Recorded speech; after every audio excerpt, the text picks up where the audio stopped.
It's time for this one. And one, and two, and one, and two. That's it. It's Tighten Up Tuesday on Aiden in the Arvo.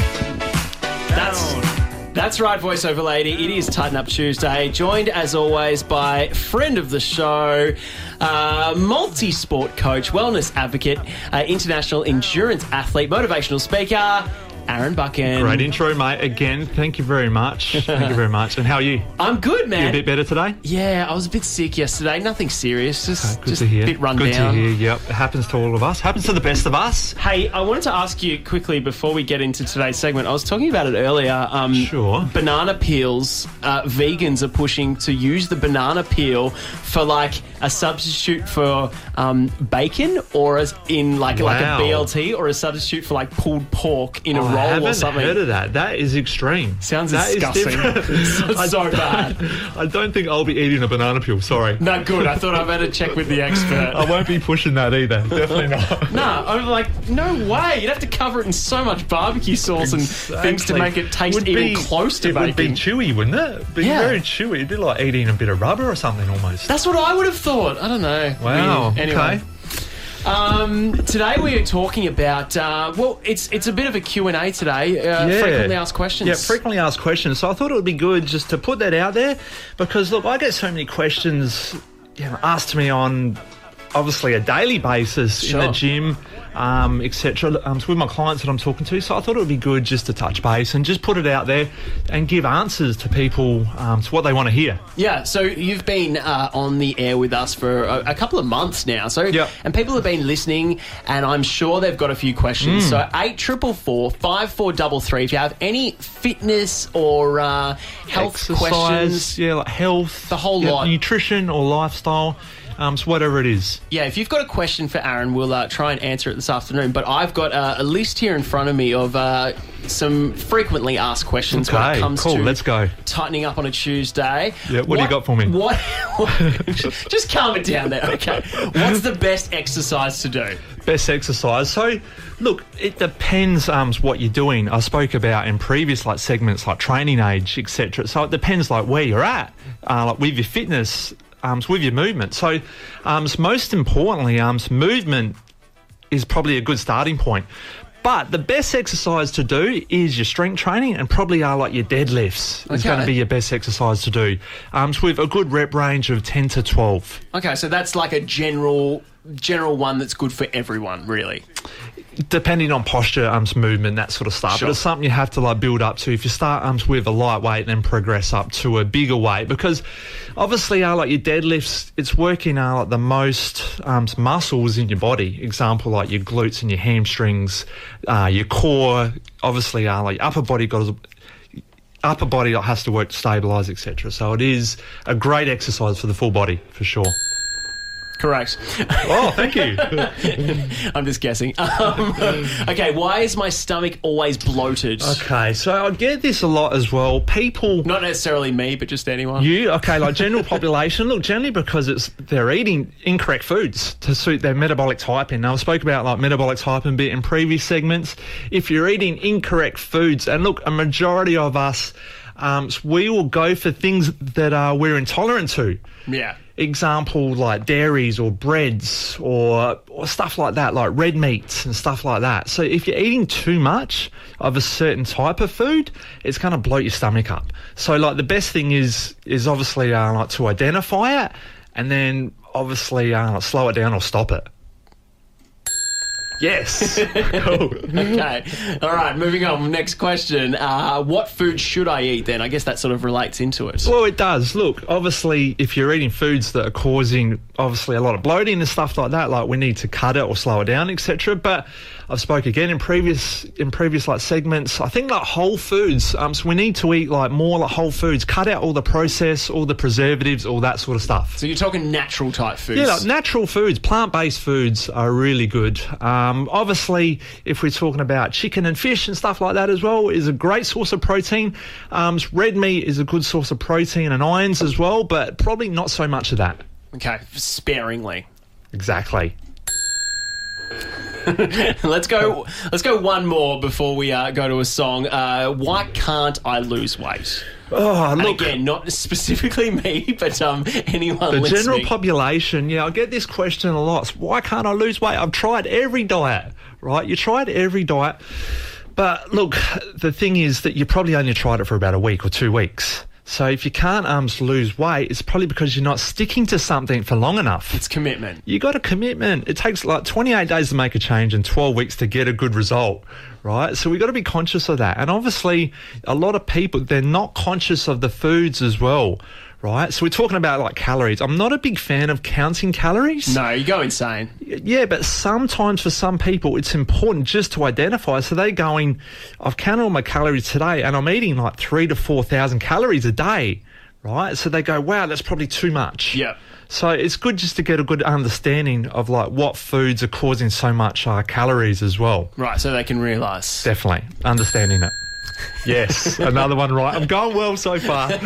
You beauty. Not that I have any of the answers. All right, if you have a question for Aaron this afternoon, 8444 5433. And we should say as well, we threw out a challenge to everyone last week. Yeah, definitely. So we had 3 levels of challenges like that. It'll be good to see if anyone actually completed that challenge. Yeah, which you threw out a prize as well. So you've I did, a coaching package. Coaching package for anyone that did participate.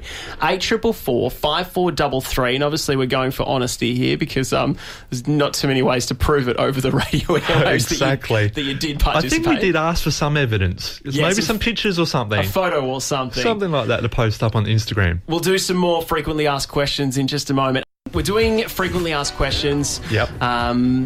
These questions that you come up with that relate to sort of fitness and eating healthy, and these questions that we have day to day, like, I wonder general this, I life wonder questions. that. Yeah. For sure. So we went through a few before, and I've got a couple more on my list, and then we're going to get to a couple from the listeners. So first one here, why does my back hurt when exercising? Oh, wow. Because that's one that I definitely get from time to time. I think I said it a couple of weeks ago when I had a sore back. Yeah, I know. So we spoke about it. And look, there's a number of reasons why your back hurts. Look, so number one, you could be doing, obviously, exercise incorrectly.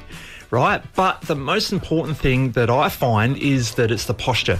It's it's mobility, it's flexibility, and it's obviously our core condition as well. So, example, right? If you're tight in the hamstrings and you've got tight glutes and you're trying to do some sort of bend exercise, right? Because you haven't got that rhythm in your pelvis, it's going to place a lot of load on your lower back.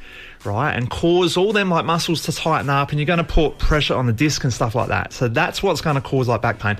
But look, to generalize it, because obviously back pain can come from so many things. Oh, absolutely. So many things, right? And really, just if you're over the age of 70, you've just instantly got a sore back like that. Exactly, that's a given. Exactly right. But it's good to understand posture. It's good to improve your flexibility and mobility, right? Because if your back's sore, you're going to have something that's tight either in the glutes or the lower back or something like that. There we go.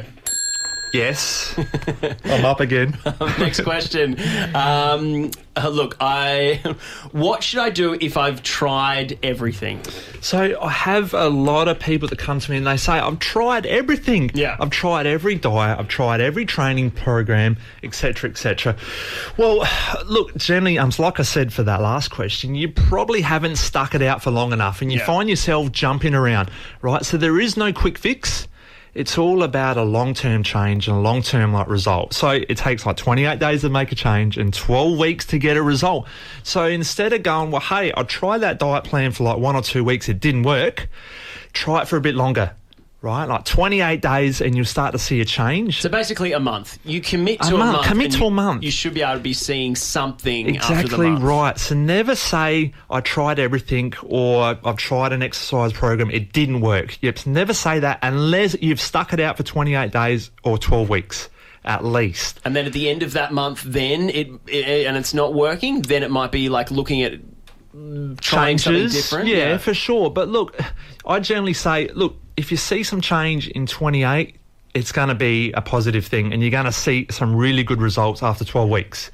So if things are changing in 28 days, great, stick at it. It'll snowball. Right? If they're not, if it's going backwards, I would say, hey, yep, for sure, change something else. Yep. Yes. All right, we had this one come through from Nicole from Walkerville. She wants to ask about what's the best exercise and fitness activities to do around pregnancy. Okay, pregnancy. So this is a good one. So depending on what trimester, in the first trimester, right, all your exercise is going to be exactly the same, except 3 or 2 things that you should be conscious of is like your heart rate.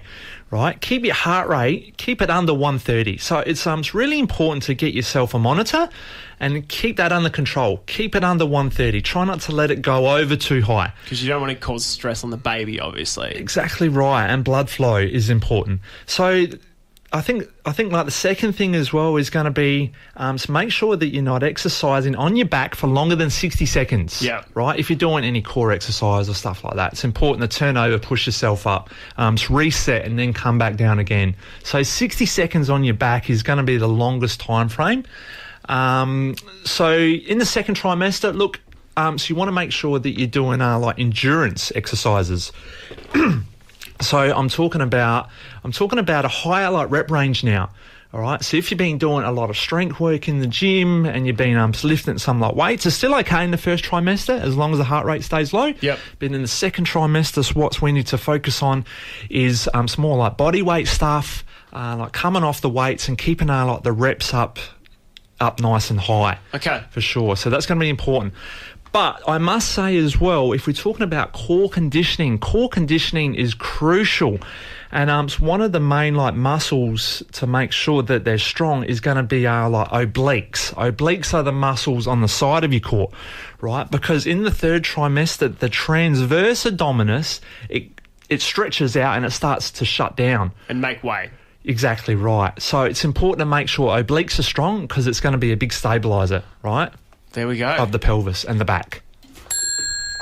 Beautiful, winning. Absolutely. Good one. I think that's all the questions we've got today. Is that all? Okay. I think that's it. I was feeling like I was on a roll. You were on a roll. You were good, but I'm mindful of your time. Okay. Now we should say as well, you've been coming in for the last few weeks, but it's going to be every second week from going forward. Every second week. Yep. Over the next couple of months, I guess, you're going to be coming in every second week for Tighten Up Tuesday. Yep. As always, if anyone wants to find out more information, where should we send them? Come to my website. Check out my website. So that's like aaronbuchan.com. I can help you. And check it out. You're on Instagram as well. You can find Aaron on there doing all the foods and selfies. Yeah, and I post whatnot. a lot of. I try to stay away from the selfies, but I've got all my pictures of my food and all that sort of stuff. I love to post up, definitely. As always, thanks, mate. Thank you very much, Aiden. It's been a pleasure.